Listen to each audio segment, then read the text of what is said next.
Welcome back to the Debt Sucks podcast. I'm your host, Ben Matthews, your friendly neighborhood bankruptcy attorney, financial trash talker, and the guy who spent years helping people dig out of debt and take back control of their money.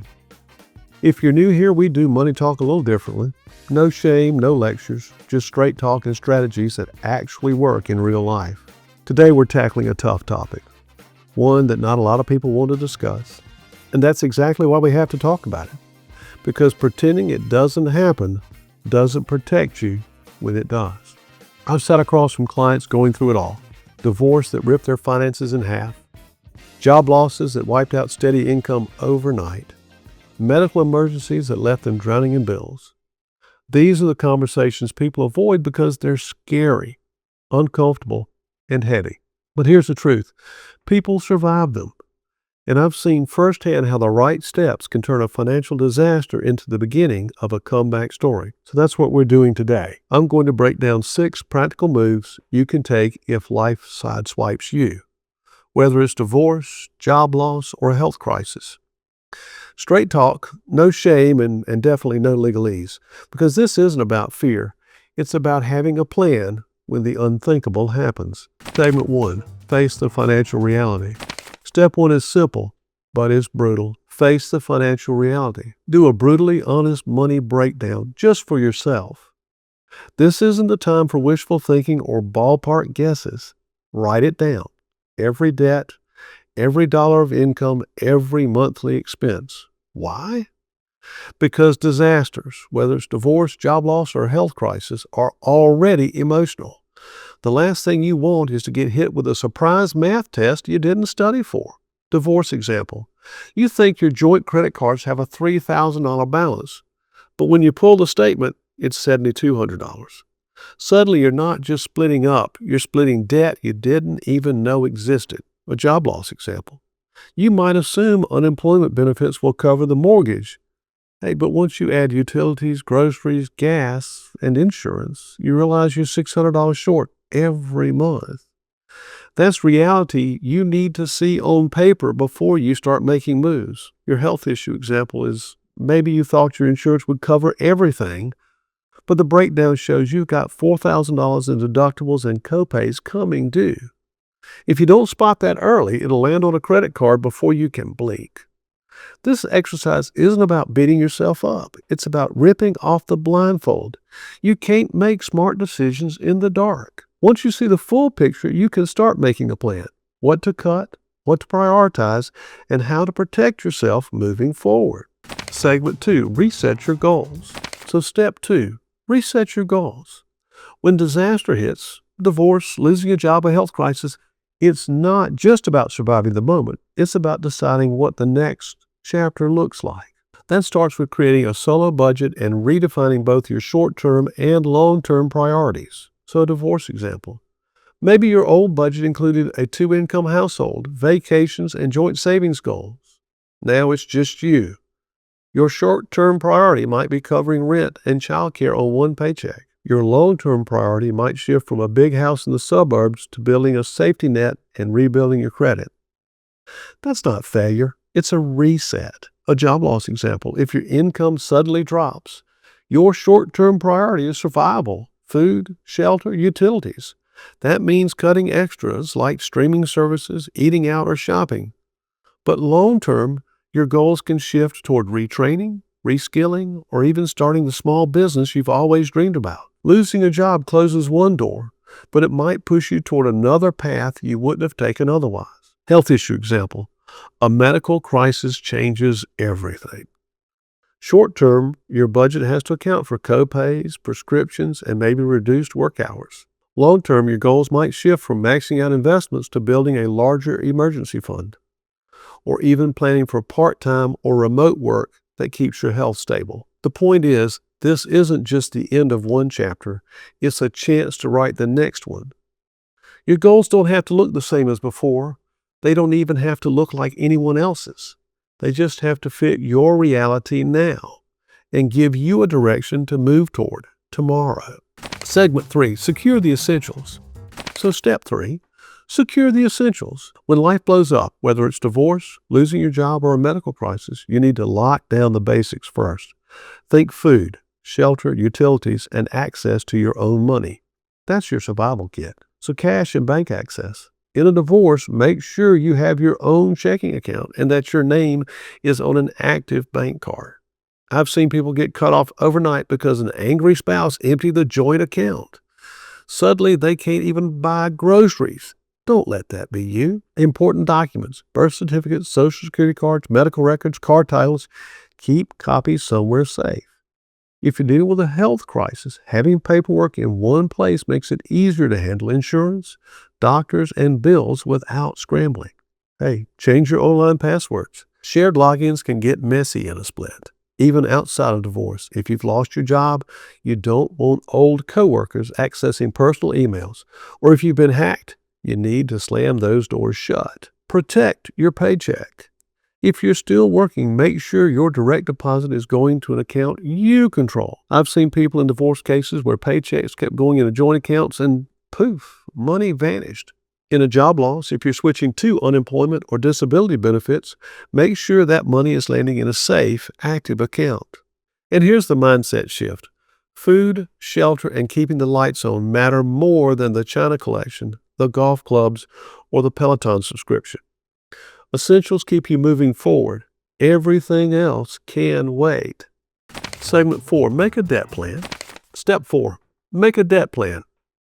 Disasters don't just hit your emotions, they hit your finance.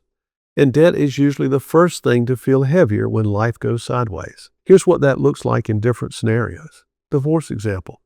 You need to figure out which debts are joint and which are yours alone. Maybe you thought the divorce decree meant your ex was responsible for the joint credit card, but creditors don't care about court paperwork. If your name's on the account, they're coming after you. Courts divide assets. Credit card companies, they just want their money. Job loss example. Suddenly you can't keep up with the minimums. That $600 car payment and $300 in credit card bills feel impossible when your paycheck disappears.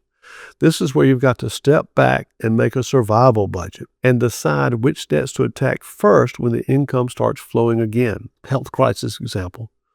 Medical bills pile up on top of everyday expenses. You might be staring at $4,000 in deductibles and prescriptions while you're also working fewer hours. That's when you need a plan for which debts get paid now and which ones have to wait. And here's something a lot of people need to hear. It's all right to stop paying unsecured debt for a while if survival is on the line. Keeping a roof over your head, keeping the lights on, and getting medicine you need, that comes first. Credit cards, medical bills, personal loans, they're unsecured. They can wait. Once you've stabilized, your first priority is to rebuild your shit happens fund. Even a few $100s gives you breathing room so the next surprise doesn't knock you flat again. After that, go into pile driver mode. Pick one debt, hammer it with every extra dollar until it's gone, celebrate, and roll that freed up payment into the next one. That's how you get momentum back and start climbing out of the hole. Segment 5, don't worry about your credit score. Hey, step 5, don't worry about your credit score. I know. That may sound shocking because we've all been told to treat our credit like it's sacred. But when you're in the middle of a disaster, divorce, job loss, or medical crisis, your credit score is not what matters most. Food, shelter, and keeping the lights on matter most. Period. If you can protect your credit while surviving, that's great. But here's the reality. Sometimes you can't protect your score right now. If you're out of work and every dollar is going to groceries, or if medical bills are piling up faster than you can pay them, your credit will take some hits. And that's okay. I had a client once tell me things were so bad she thought food was optional. So let me be crystal clear. Food is not optional. Your survival is worth more than 3 digits on a report. Credit can be rebuilt. It's repairable. The priority right now is protecting you and your essentials. If you can take small steps to limit the damage, do it. But if you can't, don't panic and don't beat yourself up. Right now, your job is to survive the storm. The score can wait. Segment 6, get professional backup. Step 6, get professional backup. This is not the time to go it alone or hope Google or YouTube has all the answers. When life sideswipes you, divorce, job loss, injury, or illness, You need real pros in your corner. Divorce example. Even if it's amicable, talk to a lawyer. A quick consult can keep you from making a mistake that costs you thousands later. Don't assume your ex will do the right thing with joint accounts, property, or debt. Get legal advice before you sign anything. Your job loss example. This is where a financial advisor or even a credit counselor can help you figure out what benefits you qualify for, how to stretch your savings, or whether bankruptcy might give you a clean slate if debts are already overwhelming. Health or injury example. If your crisis was caused by an accident, you may need a personal injury lawyer. Insurance companies aren't in the business of being generous. They're in the business of protecting their bottom line. And if medical bills have already snowballed into a mountain you can't climb, that's where someone like me, a bankruptcy attorney, can step in and give you real options. I've helped people keep their homes, stop wage garnishments, and get rid of debts they thought would follow them forever. And let me say this clearly. This isn't weakness. It's smart. You don't rebuild a house after a hurricane by watching YouTube tutorials. You call contractors. You call electricians. You call experts. Same with your finances. A single consult can save you from years of fallout. So don't try to do it all alone. Get professional backup, because having the right people on your side can mean the difference between barely surviving and actually moving forward.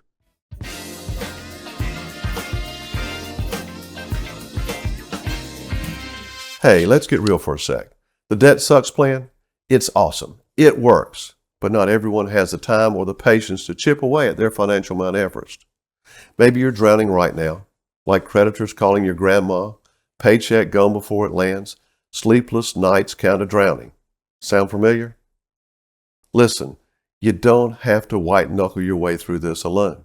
Instead of spending years battling debt $1 at a time, I've got you. Bankruptcy isn't a failure, it's a fresh start. And sometimes hitting reset is the smartest thing you can do.